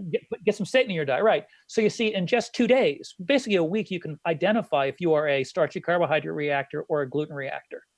And so if you are, well, then you avoid it. If you're not, well, then I would still avoid it because it's the least nutritious. But the point, though, is that you're not a reactor to those substances. So to me, it's all based upon the individual and their reactions to these substances from a metabolic perspective and from a symptomatic perspective. Oh, trolls. All right. These poor people that are so reactionary. It's like this guy's in there name calling at everybody, and then he's complaining for being censored. Doesn't realize that it's his name calling and behavior, and then acts like we're trying to censor him for his beliefs. It's like, no, dude, you're being censored because you're calling everybody names in the chat and flipping out like somebody with their amygdala out of control. So I don't really get, like, if I don't want to listen to Joe Rogan BS with his intellectual, non-intellectual dark web friends, I just don't put them on. Why would you expose yourself to something that you dislike just so that you can like lose your mind. Well, I mean, you see, there's people that say if you don't have a specific, topic on your show, like this guy is all about flat Earth, then you're a shill for not doing a specific show. It doesn't matter if you do a show or don't do a show; they're going to label you a shill no matter what you do, And it's like, I don't have a rocket to go up and look and check all of this stuff out, and it would take me weeks to go through all of the research out there and look at all the different stuff. I just don't have time to. I'd rather focus on other stuff, and there's 1,000 other shows focused on flat Earth and these subjects. Go study flat Earth British and these guys. He's got a pretty decent show, and it's not my area of expertise, so why act like an idiot because I don't do a show? And it's just like, they're, like you said, their amygdala gets out of whack, they freak out, and then they're going to name call it you no matter what you do. Just like somebody just said, damned if you do, damned if you don't. So, yeah, it's amazing. Thank you for Seeking Truth in Christ says, what about following the biblical diet consisting of fatty fish, red meat, olives, sprouted grains, raw dairy, raw honey, dates, vegetables, and herbs? I would agree with most of that, but I won't touch the grains personally. There you go. Yes, well, whatever works for you ultimately. And actually, the biblical diet is pretty excellent, especially if you go with the New Testament, there's a lot less restrictions, obviously, than the Old Testament. So right. I got to have my bacon and whatnot. So I get like half of my daily fat intake from bacon. I'm a bacon guy too. Yeah. Are you? I love bacon. I love bacon. So let's piss off some trolls. Ready? How about this? All right. Okay? Yeah. This is a good one. This will piss them off. But this can also help people. At least, it has helped me when I try to negotiate, because I have friends who believe what Fox says, and I've got friends who believe what CNN and everybody else says. And so so I ask them questions. If they say, "What about whatever it may be?" I'll feel, well, how about this? And then they start to have a reaction. And the reason why is because, well, they're not really prepared to deal with the problem with the political ideologies that are out there. So if I show this right to now on your show, the way we've been talking, we haven't said that we are for or against any of this stuff, but the second you throw this up here, people will start thinking, well, what is he? Does he like this guy or not like this guy? Is he a racist or not? Or is he whatever? So I'm showing this picture. It has nothing to do with Obama. It has to do Islamic traitor. What? It has to do with those two jokers. So here's the thing. I don't know if that's true or not. And it may or may not be. I can't speak about it. I can only listen to someone talk about it. But I look at behind Obama, and what I see are just two peas in a pod. Ready? So here's how I look at these guys. And this may be of use to some of your people. It may not be, but this is how I look at it. So here's Biden. Since I've been in Congress since 1973, the national debt has gone from $458 billion to $19 trillion in 2016. Go Democrats! They're friggin' awesome, right? They work. It's the Republicans. They work together. So what about this other guy? By the way, this guy's name here, how does he get Boehner out of his last name? Boehner? Really? That's like calling me. My name is David Seaman. I mean, it's spelled not Boehner. Anyway, so since he was in Congress since 1990, $3 trillion. Are you trying to avoid Seaman and boner jokes? See, I didn't go there. You did. You did. You stepped into it, my friend. You did. So when I look at this, I think to myself, they basically work together. So let's just say that I had, $30,000 in the bank in 1990, right? Or if I was 30,000 in debt in 1990, I wouldn't want to be 190,000 in debt now. I mean, these guys are just the most, self-congratulatory egomaniacs. So it's basically they're just this narcissism. So narcissists, sociopaths, and psychopaths. If you can actually sit there and cheer for yourself after all of this. So when you start talking about conservatives and liberals, and you actually bring up a metric. And so here's my metric to see if these guys are full of crapola or not. I go right to the government website, you can actually track the U.S. debt from 1790 to 2019. Now, this is old. This one here, you can do it to 2018 or 2019. You can track it. Do you know off the top of your head, Jan, the only president who basically created a zero balance for the national debt? I do not. Yes, interesting. It's Andrew Jackson. Yeah. Okay. Well, who founded the bank? So that would make sense. Well, he trashed the bank. He trashed the bank. Yeah. Yeah. Exactly. Right. And so then, and then he was much hated for that. So. Oh my God! Now, what's interesting is that during the last presidential election or the primaries, when they were talking about getting some of these, these slave owning guys, these old evil white guys off of the paper, Ted Cruz says the guy he would take off of our dollar bills would be, or our currency would be, Andrew Jackson.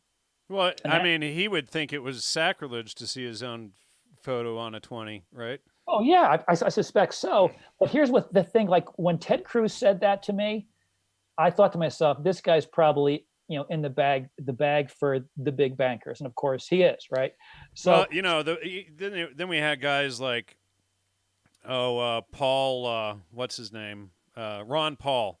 Right. And, he was going to audit the Treasury, and then you go on the Treasury website and you can download their annual CAFR report, which is their annual audit. It's really? Oh, yeah. His whole campaign was a scam, I didn't know that. Yeah, oh, yeah. You could go right on the Treasury website and download it, Oh, interesting. Well, so I downloaded a copy just to find out if it was true, and it was all right there. Interesting. Yeah. Well, Ted Cruz wanted to get rid of Andrew Jackson, and Andrew Jackson was the only guy who actually defended the U.S. monetary system out of all of our presidents. The only one, nobody else but Andrew Jackson. And so to get rid of him would be the last person that you could look at who actually fought our criminal monetary system. At least the way I kind of look at it. So if we look at our debt, you may have heard, you may not have heard. A lot of people have, like Bill Maher would talk ceaselessly about how Bill Clinton handed over to George W. this massive $1 trillion surplus that he squandered away. So, and then you have conservatives who say that it's amazing. Ronald Reagan was a great conservative. Yeah, fiscally he was the most liberal president fiscally since FDR. That is amazing. So this can be like an axiom fracturing, a psychic fracturing event for some people. So I just kind of show you can kind of track them all the way. So I got 79 up to 2012, and you can see how the debt worked. I'm going to break this down bit by bit. So who's the worst in debt? In history? Yeah. FDR. FDR, and then yeah. Looks like Bush Senior was the most conservative. Reagan. FDR was the worst, and then Reagan. In terms of increasing the size of the debt. So you remember the whole thing about stagflation, or if you listen to, I was like 9 during Carter's presidency, I was 5. like 19. Yeah. So I turned 20 in 1980. So I heard about stagflation later on. I didn't follow any of this. I didn't really dislike Carter. I found Carter to be, affable. Carter's a smart guy. I mean, he walks his talk. He's a Christian preacher now, and does like several hours of Bible study, and then goes out and builds homes for people and stuff. And he's like 96 years old, and he's still out swinging hammers, man. The guy's, as a person, I think he's a great guy, and he's probably the last, Democrat Christian that we'll ever see. Oh my, absolutely, yeah. Well, if you think about it, we'd be hard pressed to really see any true Christians who are in politics, because Carter was probably the last one. I mean, he's actually a Christian preacher now. Well, if you think about this, then someone like that would want to control debt, right? Yeah. So look at this. So watch this. So Carter comes into office. We were 620 billion in debt. When Carter left office, it was about 900. So 300 billion during Carter's era. And so he was criticized, stagflation, the economy is falling apart, Carter's terrible, as if Carter did it himself. So now you have Sean Hannity and I mean these people, they genuflect when when the name Reagan appears, as if he like walked on water. It's mind-boggling. So you can see when Reagan came into office in 1980, it was about between it wasn't quite 1 trillion yet, but when Reagan left office, it was 3 times. The national debt grew 3 times. It took however many years it was, like off the top of my head, like 200 plus years, right? 200 and like Right, 4 to years get or to so. 900 billion, and then 8 years Reagan to tripled it triple it. 8 Wow, years. wow. Yeah, the That great that was that conservative. Star Wars bogus project.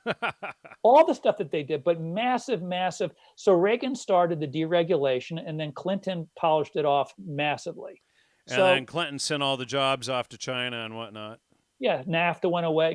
NAFTA screwed everybody, like the great sucking sound that Ross Perot used to talk about. Yeah, But yeah, yeah, yeah. I remember that.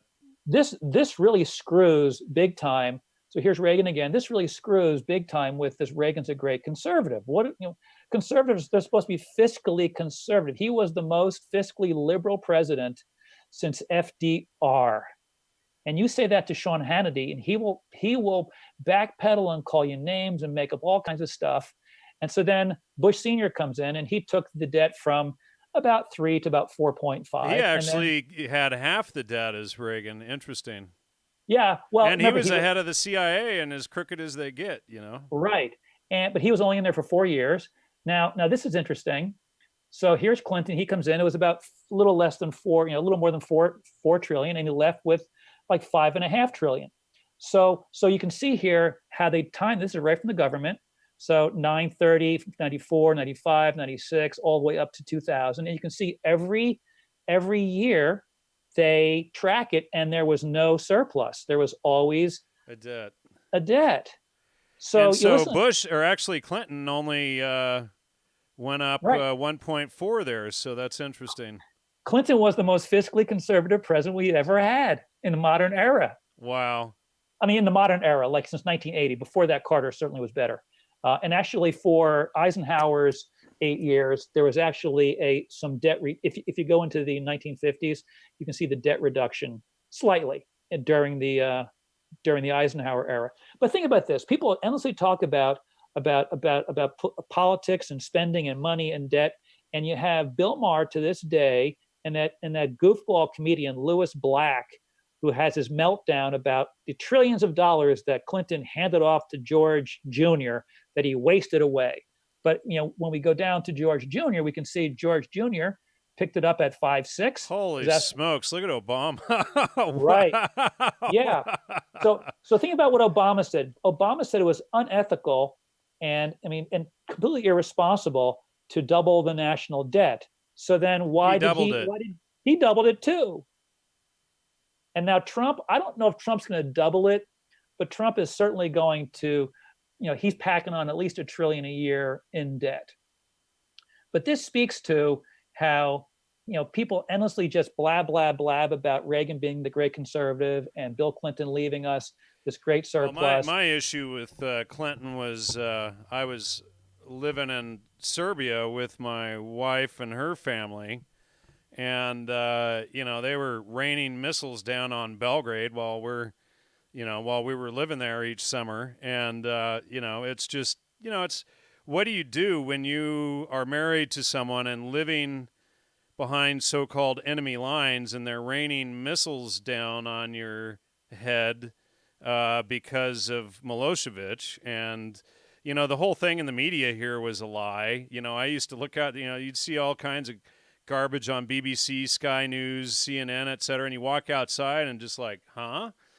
But I would live there for 3 months every year with every summer with my wife's family at the time, and it was awful to see the crap that Clinton did, and basically he supported the Bosnian Muslims and the Bosnian Albanians, or the Muslim Albanians and the Muslim Bosnians against all of the Christian groups in the area. And that was, what was frightening about the whole thing, which still pertains to what we see today. And then, we do see Obama out there. There's plenty of photos out there with him in his Islamic garb and whatnot. Yeah, it's really interesting. I had 20 some years ago, I became really friendly with a Lebanese guy. And he said it was just what they would do when they would go into Lebanon during the various skirmishes that they were having between Israel and Syria and whoever else, and how he said that the Lebanese, I guess you'd call them the militia, they figured out how they're smart guys. They figured out how to like arm howitzers that were discarded and learn to shoot with them like off the ground. And so he said, and we stole their radios, and we were listening to what they were saying, and this is what they said: "What new weaponry do the Christians have?" How's that?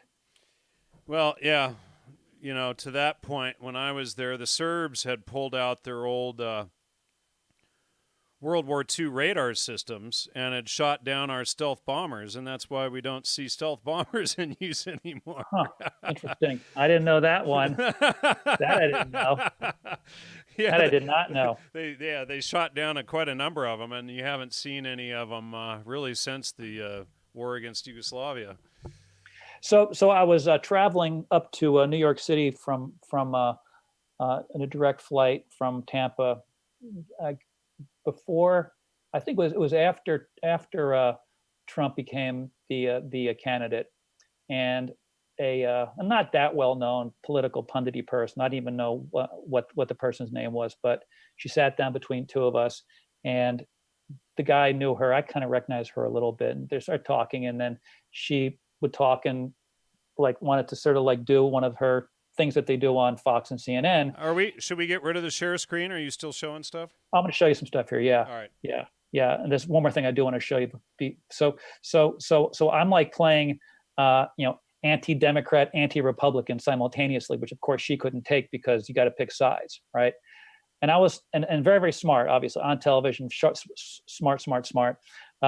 And she carried on about, I said, well, the national debt grew massively under Reagan.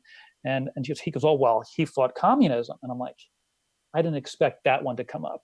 So, and I didn't have a response because it's not what I talk about. I talk about inflammation and pain and neurology and biochemistry. And so I'm like, all right, well, let me just go look into this and see. So let's look into. So here's a Communist Manifesto. When you think about it, how many people have actually read the manifesto, or even a little bit of it? Like people think that basically communism is simply collectivism, right? Everyone gets the same thing. People have weird ideas about what it is. And so it's much better to actually look at communism from the perspective. So I have the answer to that political pundit person now. I just didn't have it at the tip of my tongue. I'm going to show you the best way to answer it. All right. These are the 10 planks of communism. This is the 10 planks of the Communist Manifesto so these must be in place for communism to be running the show. Forget about, didn't work in Russia, blah, blah, blah. This is what it is. So let's just look at what we have in America. So here's number one. Do we have a heavy progressive graduated income tax? Yes. Our tax system is directly out of the Communist Manifesto. How's that? Beautiful. How about a centralization of credit in the hands of the government central bank? Oh, we got that one too. What about centralization of means of communication and transport that the state runs? Well, we got that too. In a way, but when I lived in Yugoslavia, the government actually owned all of the phone companies and everything like that, whereas, we have a sort of a sense of them being private corporations, but yeah. I agree. But ultimately, though, if you like FTC transport, right? If you think about what highways are, everything's controlled by the feds to some degree. I mean, they have the oversight. So it's like soft, but it certainly is. Sure. Department of Transportation, Department of whatever, the flight, the aviation department is. It's free education in public schools. Now, people would immediately come back and say, well, you think we should charge children? That's not the point. Isn't the point? Yeah. Well, I mean, it used to be that either parents educated in themselves or they were educated through the church. So I'm not for public education, for the most part, but I suppose for those who don't want to pay for their children's education or homeschool them, it's better than them not being educated at all.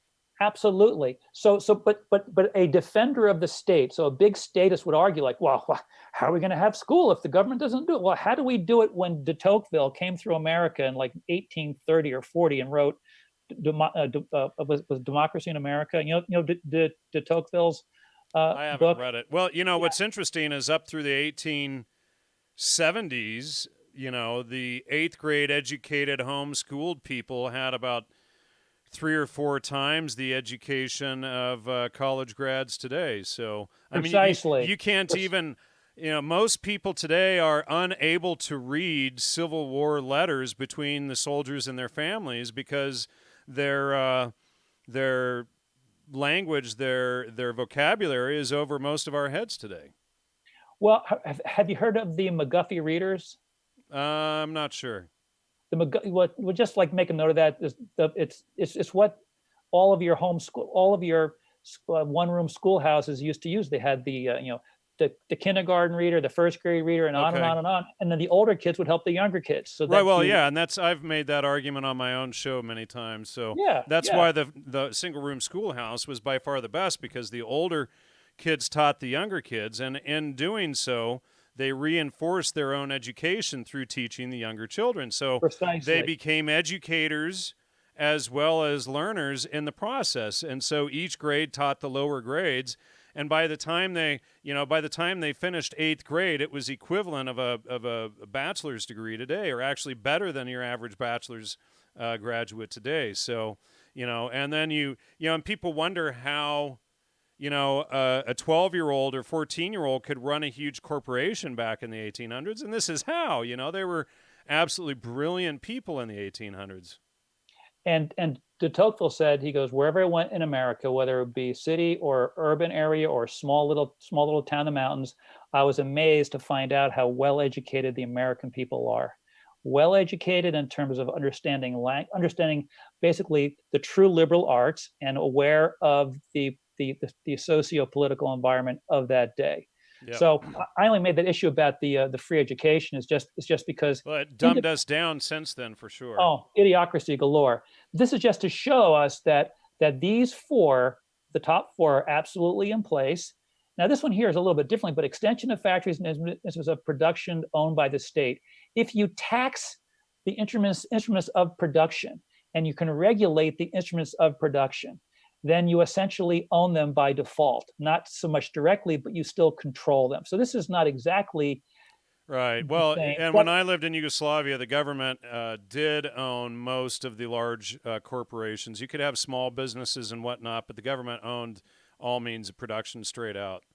So this is not exactly the same, but we have a soft version of this. Right. Now, how about this one here? Abolition of property and land and application of all rents to landlord. So you're going to say property taxes there. Well, yeah. Right. Yeah. So you never actually own your own property, right, ever. And the argument is going to be, well, like, how could we have roads? Right. The only way that we could possibly have a friggin' road or a school is for you to never own your own house, ever. Right. So we have these 6 basically in play. These 7 and 8 are kind of in play, and the 9 and 10 are not so much. So this looks to me like Reagan didn't fight communism very much. Yeah, so it's like we're halfway there, essentially. Confiscation of property, immigrants, and right. So where is our capitalist society? And they're trying to bring in equal obligation to work right now. That's part of AOC's rhetoric. So.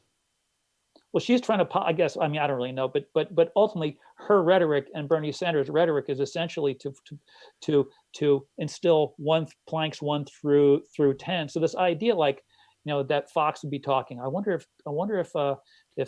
Obama's a socialist. Well, he's a communist, just like Reagan was. I mean, none of these guys actually rolled back communism. I mean, think about that.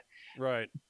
Well, and wherever this stuff is implemented to its fullest extent, one after another, these countries and societies collapse, and then they move it to a new location, do it over again, and say, well, we didn't implement it correctly last time, and they do it all over again. So, this time they're going to get it right, and it's going to work perfectly, and we're going to have a utopia. It's like, the Massachusetts, the Commonwealth of Massachusetts. That was a a communist. That was a communist test run back in the 1600s, and that failed. You can read the letters of the governor at the time, and he just said that the whole system sucked. Yeah, the interesting thing is that if you listen to the mainstream media and then the biggest, most popular podcast, the whole Rogan podcast cluster crew, where they think that they're having this like conversation about blah, blah, blah. And not one of them talks about this issue right here. Like they have no idea, apparently, that we actually live in mostly a communist country without even knowing it. And that's because these things are all in place. And well, so they're worried about, give AOC and these others a little bit more time, and they'll get the rest in, and then I know, yeah, then you won't have anything to complain about. I mean, we can go off screen now because we're kind of like winding down. I've got more, but we can certainly do it later though. So let me I got to give my screen back to you, right? Let's yeah, see. yeah. Just hit the unshare button up there. There you go. There we go. Hey, I can see you now. You're not in such a tiny window. Yeah. So, what's next? Well, I mean, I can do more, but I had one more thing. So you think about how we live in this capitalist society, right? And then one of the other slides I was going to show you was this picture of is Texas cops shut down girls' illegal lemonade stand. Oh yeah, well it's I'm glad you just mentioned that. You should actually show that really quickly because I was driving somewhere yesterday, and I was thinking Alabama just passed a law where if a kid gets caught mowing lawns without a permit, they can be thrown in jail or whatever, and and then that struck me about the stupid lemonade stand things too. There you go. So yeah, I mean, look at those criminals. It's absolutely outrageous. So I thought we lived in a capitalist society. No, because you have all those brutal control mechanisms where you're going to. They are selling sugar, so it has to be regulated. Yeah, I know, but I mean, they're only like 6, and they're trying to get their father to go to Wally World. I mean, big deal. Who cares? A little bit of sugar for the kids. Thank you, Seeking Truth in Christ. They say we're living in Sodom and Gomorrah 2.0. It's unbelievable. Yeah. And so backing up, what it really is it's you heard about the whole thing about the U.S. being an oligarchy, right? The paper that came out. Yeah. So not surprising. So this was, I think in the New Yorker magazine, this was the BBC. I got the actual article. You can just get it right here. So it doesn't say oligarchy in there, but if you search through it, you can find that. And basically they say that a small group of people, controlled America. Not a surprise, but you wouldn't know that that's the case based upon the way these poor people who are basically immersed in the left-right political paradigm vortex. If you want, I can whip through that real fast. It's kind of interesting. Want me to whip through that real? Well, sure. Just so people understand, when you get, in biblical terms, the left and right paradigm is based on the left-hand path, or the goats to the left, sheep to the right. And so in that sense, it's biblical because the left is Satanist, and the left ironically does associate with the whole degeneration of society, the promotion of everything that the Bible is against, versus the right being correct behavior, what we started with in the show, following morality, etc., following what is true, what is correct, sticking to truth, following logos, which is in the title of the show. So that being right, the left being not following logos, the right being following natural law, truth, God, the left being following Satan or Baphomet and the goats. So just to preface with that, go ahead. So this is just kind of the intro statement. I mean, this is kind of my view of this, that this paradigm is an authoritarian oligarchical political vortex. So just like Huxley said, people basically unknowingly are embracing their servitude and slavery ultimately. And so I didn't know about the paradigm that you're describing from the Bible, but the average. Sorry to interrupt. There's a really good video by Rockin' Mr. E, the right versus left paradigm or something like that. I recommend people check that out. He runs it down, or just sit down and read the 410 or 20 pages of the New Testament, and it'll break it down very clearly as well. But at least in terms of the political paradigm, it began actually French Revolution. And the way that worked out was 1787. And so basically had to do with where the people sat. in Parliament after off came the heads. And so they had the word progressive was put in more recently, but it was the people who were the anti-monarchists. They sat on the left side of the room, and then the pro-monarchists sat on the right. And so that's the origin of it ultimately. And to me, this whole thing has become a swarming, this is like a hurricane cruising into crush Florida and Cuba and everybody else, right? And to me, this is like, you have to keep people confused and living in fear to control them, I think. So here's kind of like the way to look at this. So just imagine like this is, and now we have no idea about where anything began. We're just living in this weird left-right paradigm. And where do we get all of our information from? Maddow, Matthews versus O'Reilly and Hannity. I mean, it's just pathetic. So this is where they sat in the assembly. So we're going to kind of blend that out. Always fact check your beliefs is what it comes down to. Follow truth, you know. Yeah. So the current paradigm is this: communism is on the left, fascism is on the right.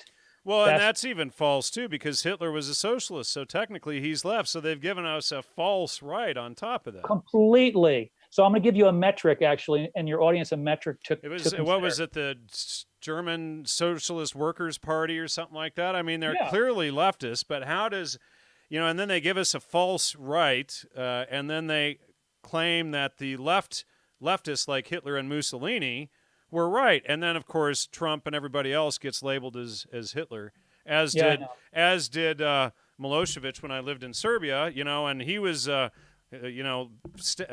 touted as being like Hitler every single day, and he was a complete communist. So it's just so in order to like wade through the hurricane of confusion for all this, I think that I learned this way to look at politics about 20 years ago from a really smart guy who had a history major when he was in college. So basically now you have, you know, the so-called lefties are Democrats, and you got Republicans over there, and so pro-abortion, anti-abortion. Now I think that the abortion thing should be I'm pro-abortion or I'm anti-abortion. We have this pro-life. See, even these words are idiotic. Pro-life, pro-choice. Either you're pro-choice, no choice, pro-life, or anti-life. I mean, why not use language properly? So the Democrats are pro-welfare, and Republicans are not, obviously, and they're on the right, anti-war, pro-war. And I'm just throwing these up here just as examples, nothing to like, and there's obviously more that they can do. Well, this is, you know, and through Christianity, which would be considered more right, they're not anti-welfare per se, because what the Christians do is they give to public, you know, through public charity. Oh, absolutely. Whereas the Democrats like the government to steal from people and redistribute it. So that's totally different. I agree. I'm just giving this is the paradigm that we are presented with. And I think that we should reject this paradigm because it's frankly idiotic, because there's no metric involved. There's no way to tell you if your government's inflamed. Like, you need to be able to do a test, right? Right. There's no way to tell if your government is inflamed. So let's get back to these guys. So here we have, for the left and the right paradigm, why would you want to be in this paradigm where the extremes of your paradigm are totalitarian murderers? Right. Why would you even participate in that idiotic deal? It just makes no sense. And you forgot Pinochet and some others in there too. Oh, absolutely. I know. Oh, absolutely. So this was actually very interesting. This can bring us into a little bit of the intellectual or into the non-intellectual dark web. I'm saying they're non-intellectual, not because I think I'm an intellectual. I'm basically the grandson of a butcher who tries to like clear my brain of stuff and try to learn. So this article called "The Big Sort" in The Economist talks about the big five personality traits in relationship to political leanings. And so this is what Jordan Peterson talks about a lot, and he's talked about it a lot on Rogan's show as well. And in fact, this article here, they cite papers written by Peterson's lab when he was up at the University of Toronto. So basically he says this: so you've got your lefties, your liberals, Democrats, they're out of the openness. So you have openness and you have conscientiousness. So Democrats tend to be more open, Republicans more conscientious. And then you have two domains of agreeableness. One is compassion, one is polite. And once again, Democrats are more open? You mean when they're screaming at people for their being different? Don't judge it. Just all go right, with it. all right. Just go with Peterson's malarkey. It's all bullshit. The whole thing is bullshit. Yeah. It's all bullshit. Peterson took over Leary's job at Harvard. Red flag. Yeah. But think about this now. So in other words, if I'm a Democrat and I'm extremely open to new ideas and I'm extremely You mean compassionate, anal sex and murdering babies? let me go the other way just because you can't stop talking. So let's just say I'm a Republican. I'm extremely conscientious and I'm polite. Does that mean if I become extremely polite, I'll become a totalitarian murderer? Think how bizarre that is. You cannot use this metric of the left-right paradigm where if you're extreme in your conscientiousness, you now will become Mussolini and Hitler. Right. It's just the most moronic way.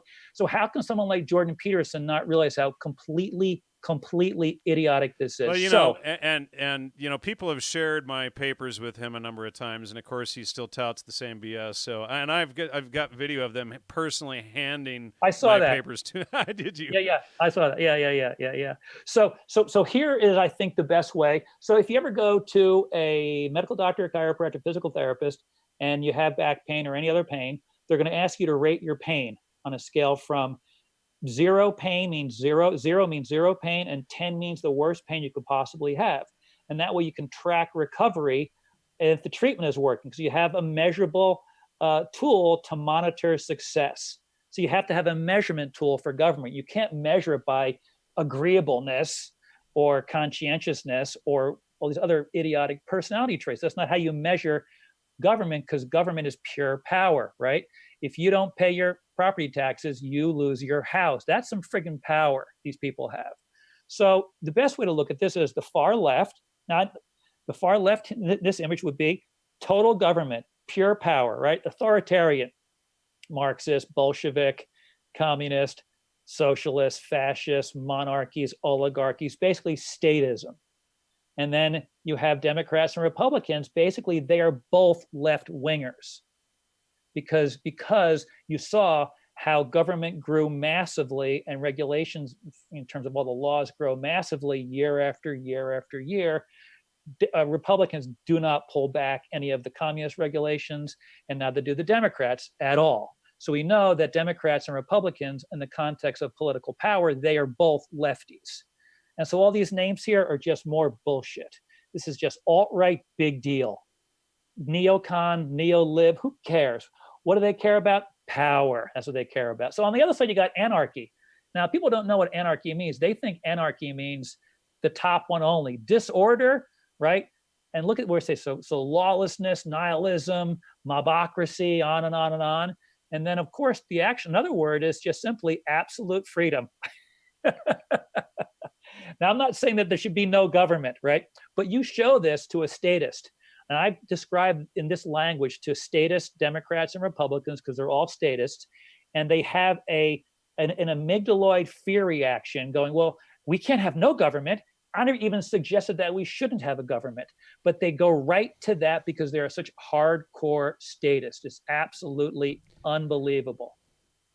So, well, the issue is the whole world would have to become non-statist all at once for the thing to work, you know? Well, yeah. So ultimately, the U.S. appeared to have it right originally because we had this thing called the Constitution that was supposed to control the power and keep the power away from the psychopaths. So really, like, if you want to label yourself as something, you should label yourself as a constitutionalist.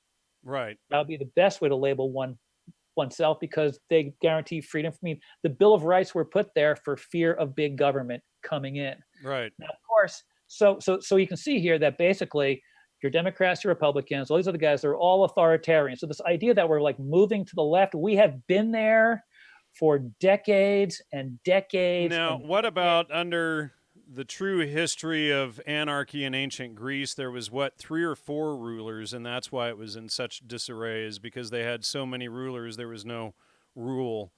I do not know. I'm more familiar with like reading the popular. Through, yeah, I've studied a bit of the constitutional history and like Patrick Henry, and I've read a bit of the Federalist Papers, the Anti-Federalist Papers. But I think this is what kind of happens ultimately, is that the average person has no idea that so everybody should just follow the Constitution and follow truth and Logos and. Yeah, you should not follow Maddow, Matthews, O'Reilly, and Hannity. They do not have the paradigm down for us. But so you tell the average person who is not a listener of yours, who's interested in Logos and the Trivium, and they have meltdowns when they find out that basically Constitutional republic. Why do they call us a democracy now when it was a republic, right, exactly. So, if you look at Mobocracy, sorry. Go ahead. mobocracy, yeah. Yeah, is Trump Idiocracy, mobocracy. yeah.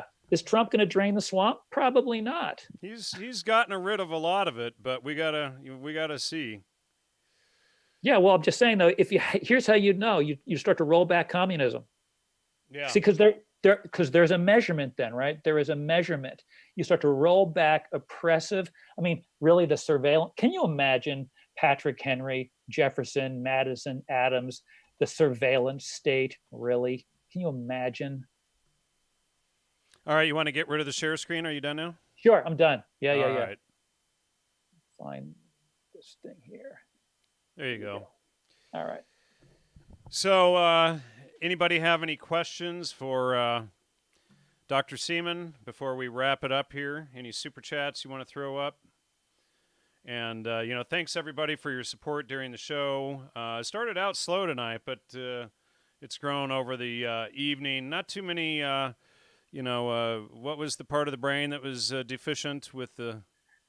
Well, the amygdala becomes hyperexcitable and massive dendritic expansion for the trolls. Yes. So the mentally impaired, I'll just say. Not too many of them.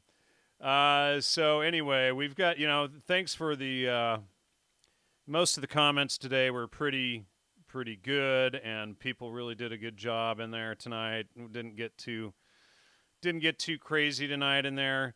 But, if, like I said, we're going to wrap it up here. It's actually, we're right at 2 hours. So you have anything else that you'd like to add if I don't see any super chats pop up here?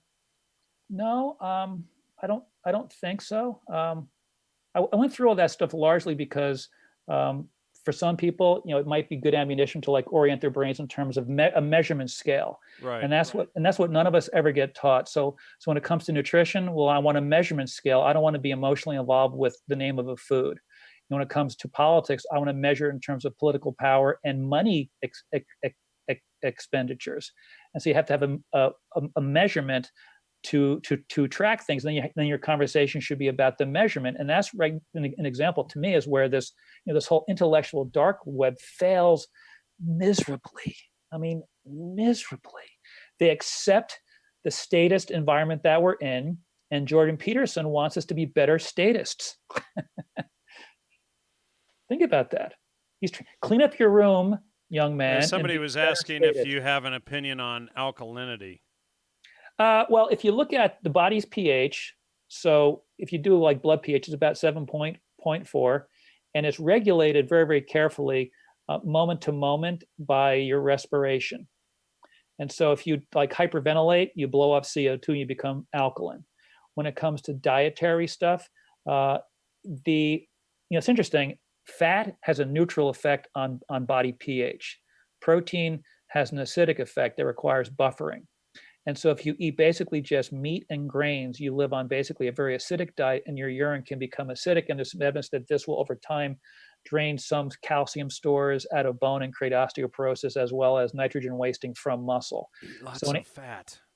And vegetables. There you go. Yeah. Let's see. Rob C. asks what we think of modern education. Well, you got to couple it with the trivium. I mean, and what is modern education? That's a broad question itself. Are you talking about private school, Christian school, public education, university, college? And the issue is without learning the trivium and the real seven liberal arts, grammar, logic, rhetoric, arithmetic, geometry, music, astronomy, in that order, you're going to have a limited education. If you couple it with the seven liberal arts, you're going to find, value in it no matter what kind of crap that they teach you. But the issue is, can you cut through the crap and find the truth in what you're being taught? Yeah, if I was younger and I wanted to have children, I first of all I'd have to find someone who would want to have the kids homeschooled. I would Right. not want them to be exposed to the propaganda. And I mean, just this terrible. I mean, Transgender, this and that, and all the BS, But yeah, I'd agree with you on that. The nice thing is that a lot of the Christian schools still do not teach a lot of that propaganda. So that's, at least as far as those schools go, that is good. And then there is still homeschooling. yeah. Yeah, I think the education system is miserable. And if you look at how, and the way student loan debt has grown in America, the reason why it's grown the way it has, or at least part of it, has to do with the amount of money that the government allows students to take out. So they increase the limit of student loans, and as they increase the limit of loans available to students, tuition goes up accordingly. And Sure, and then the left takes more and more and more and more and more and more loans out, and then they call for the government to get rid of all their loans that they sign their names to willfully. but you have to realize, though, now the left and the right, they're the same from from the metric Well, I of, just mean the current I get it. call for getting rid of all school debt, and Oh, I get it. I get it's it. totally socializing education. But I think the use of the word the left and the right, at least in the term context, is really problematic because it immediately initiates a cascade of thoughts that in the brain that then polarize people and get them into the amygdala. When I use the left and right terms, I'm always, or try to always, use them in the biblical sense. So, and it adds a lot of clarification to the understanding. But Except that if you happen to have Jordan Peterson on and he's talking left and right with you, you'd be talking about two completely different things. but why would I have Jordan Peterson on? I'm just saying, though, if you had, but I'm saying Dave Rubin or even Alex Jones, right? They all think that the left and the right is this. They don't realize that politics should be measured based upon power and not based upon social and ideologies. And so the left and the right just leads to this like leftist versus rightist. And what are you even talking about? If both of them massively expand government debt and both of them have massively expanded rules, regulation, I mean, taxes at your ass to like no end, and you can't own your own property. None of them pull that back. That's all leftist stuff. All right, so we have a question from Akira Miyamoto in Canada, who is asking, says, thanks a lot for the good show. Any advice for recovery once you mess up your frontal lobe with too much stress, anxiety? That's a really good question. That is a really good question. Here's what I would suggest that you do. One of the cheapest way to do is called self-regulation.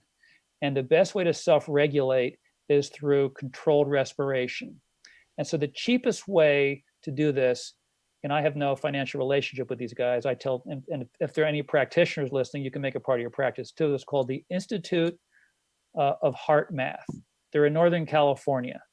Boulder Creek, I think. Does that sound like a Boulder Creek, California? It's northern. Know. Okay, but anyway, so it's called Heart Math, HeartMath. And for like $125, you can get their system. You basically plug the thingy into your ear, hook it up to your phone, and then it takes you through the paces of relaxation. And if you can rebalance, what this does is it reduces sympathetic activity, which is that norepinephrine frontal lobe damaging stimuli. It reduces that and increases the rest and relax part of your brain called nervous system called the parasympathetic nervous system. That appears to be the least expensive way that one can do this. There's also a device. I'm not sure if people can buy it themselves. I've not tried it yet, but they say they use it for successfully for people, military people. It's called Alpha Stim. Plug it into your ears, and that puts you into a parasympathetic state also. But I would say the self-regulation to learn to control it, the best would be it's called Inner Balance by Heart Math. Great. All right. I think that's a good place to wrap it up. And we're going to have you back on here probably in a few weeks. And I think next week, oh, and of course I just forgot the guy's name. Next week we're going, and you and I have a lot more to go into on some other topics that you and I have talked about. And I don't want to give it away yet, but it's going to be some really good stuff. But next week, I think we're going to be interviewing Dr. Shiva, who literally invented email. So that should be interesting, and we'll have a good talk with him about his inventing that, how he invented it, how it was stolen from him, and the controversy over his invention, even though there is no doubt about his inventing it. So thank you so much, Dr. Seaman. I greatly appreciate you coming on again, and I look forward to having you back on soon. Thanks for having me on. Appreciate it. All right. Have a good night. Good night, everybody. Thanks for your participation. Thanks to everyone who supported the show, and see you next week. Good night.